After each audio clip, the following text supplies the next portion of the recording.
No matter if you're virtual or attending in person, I hope you had a great start to the week. I was so excited to come back to work.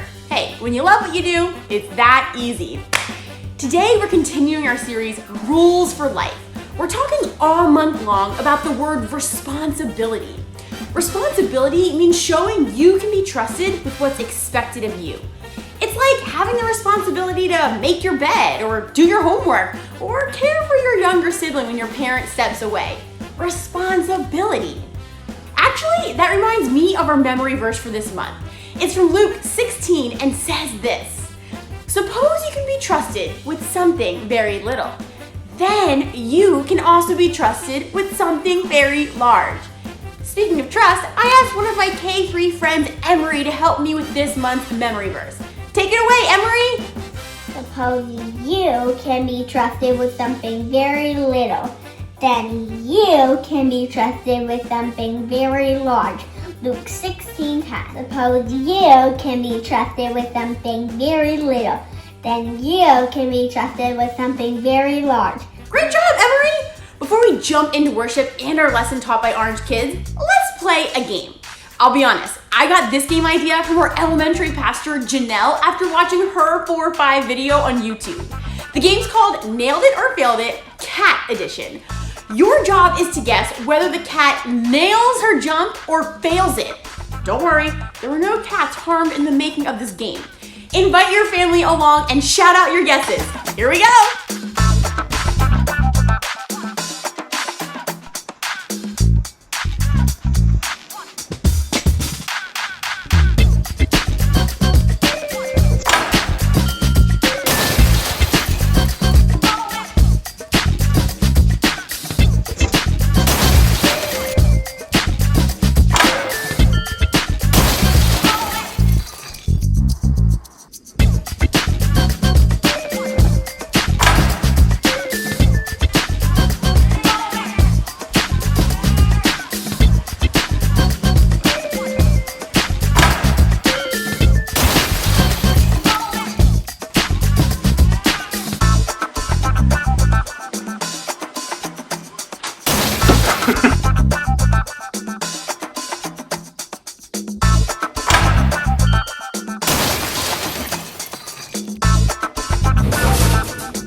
So, did you guess correctly?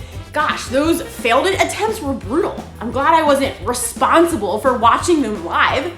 Switching gears, today's story is about a man who had a little problem with sharing. I'm sure that's something we can all relate to. Let's jump in. Countdown with me. 3, 2, 1. Inspired by the book of Luke, chapter 12, verses 13 through 21. Everywhere Jesus went, large crowds followed him. Some really wanted to learn and change. Some were just curious. Others, like the religious leaders, listened to Jesus' words so they could trap him with tricky questions. But there were some people who just wanted Jesus to back them up, to tell them that their way was the right way. One of these was a man, we'll call him Ezra. Teacher! Hey!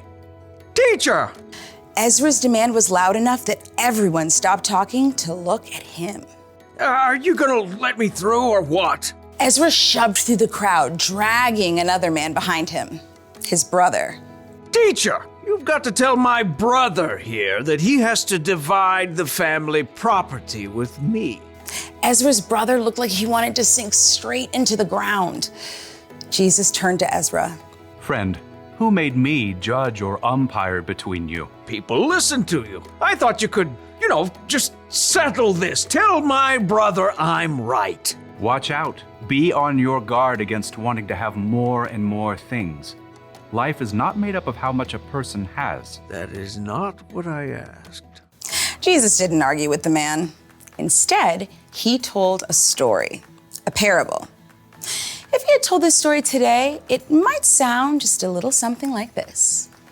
There once was a rich man whose field grew a fantastic crop of grain. Perhaps it was corn. His manager brought him the good news.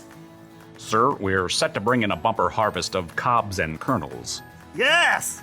Go me! Oh, well, your employees did an excellent job of preparing the fields. Go me! And there was a lot of sunshine. Go me! And just the right amount of rain. Go me!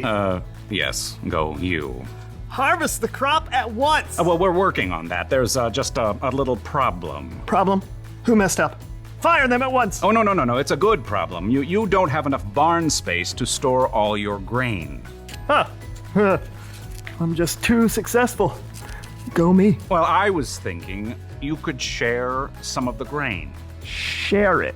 Well, yes. Some extra bushels for your employees, maybe give some of it away, popcorn for all the kids in town, hold a cornbread festival for everyone.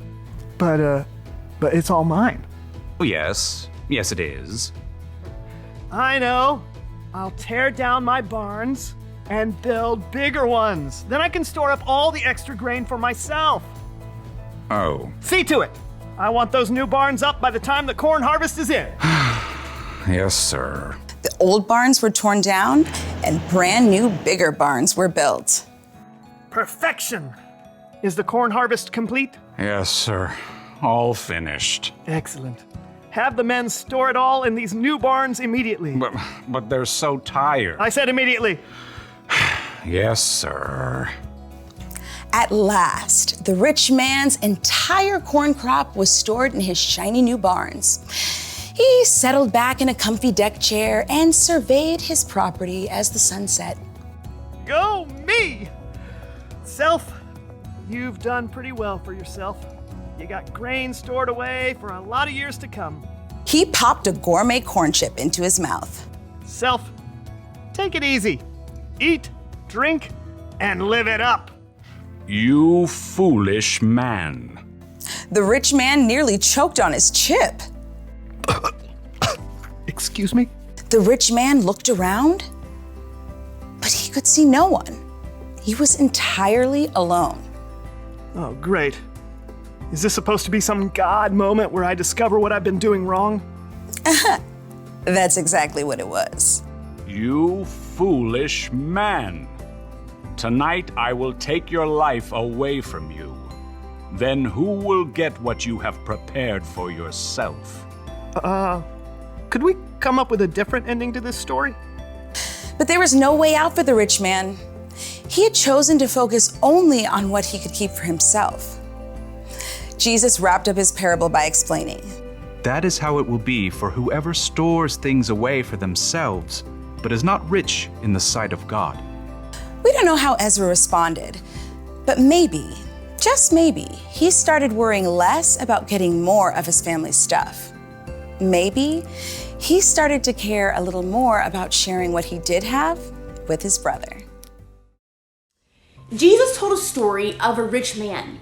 He had more than enough food for himself to eat, and he kept it all, every last grain. Don't misunderstand me. There's nothing wrong with saving. It's good to save your allowance money for the new toy you want. It's good to save candy for later instead of eating it all at once. But saving wasn't the problem with this rich man. No, his problem was his heart. He loved himself and his stuff more than he loved other people, and that's not good because people are always more important than stuff. You see, I can't say that I'm a follower of Jesus if I'm going to be selfish with the things I have. Those things don't match. It's our responsibility to share with others, and we all have something to share. Maybe you have time to share or money or candy. You're going to have all kinds of chances in your life to share with someone who has less than you. Don't miss your chance. Here's your rule for life to remember today. Share what you have. Let me say that again. Share what you have. So, what kind of things do you have that you can share? A favorite treat with a friend? A favorite toy with a sibling? I know I've got some clothes and some extra toys and stuff that I don't wear anymore that I can totally donate to others. I'm gonna get started on those things now. Right after worship. See you all next week, K3. Stay connected and stay sharing.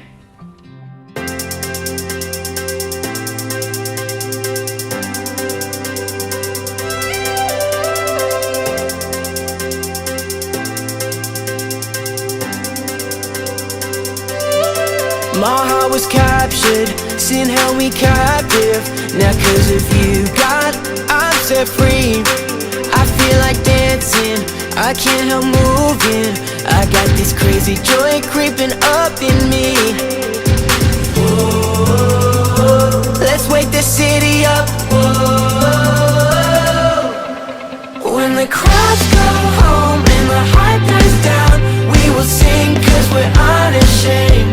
Just like Paul and Silas, we're not staying quiet. Whenever we praise, we sing with voices of freedom.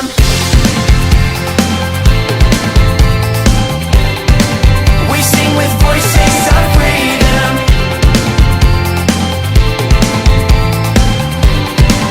We sing with voices of freedom. You give me purpose, you keep your promise. I hear your spirit call to me, to be the difference, to live for Jesus, to shine a light now for all to see.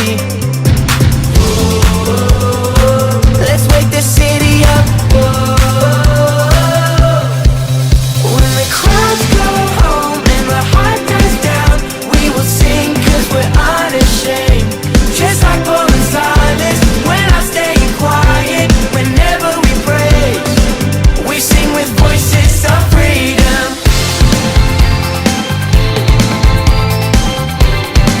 We sing with voices of freedom.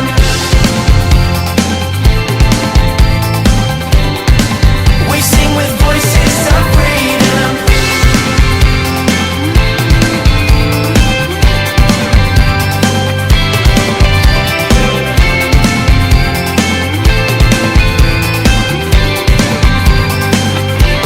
Whatever the calling, whatever the moment, we'll sing. Whatever the calling, whatever the moment, we'll sing with voices of freedom. When the crowds go home and the hype dies down, we will sing 'cause we're unashamed. Just like Paul and Silas, we're not staying quiet. Whenever we praise, we sing with voices of freedom. When the crowds go home and the hype dies down, we will sing 'cause we're unashamed. Just like Paul and Silas, we're not staying quiet. Whenever we praise, we sing with voices of freedom.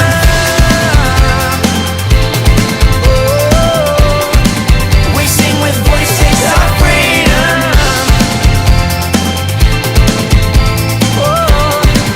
We sing with voices of freedom.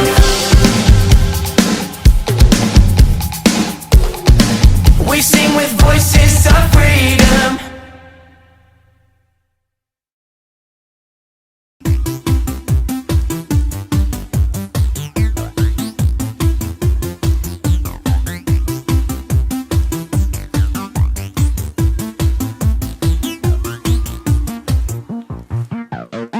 I lay my life down at your feet. You're the only one I need. I turn to you and you are always there.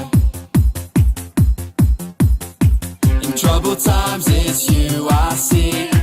I put you first, that's all I need.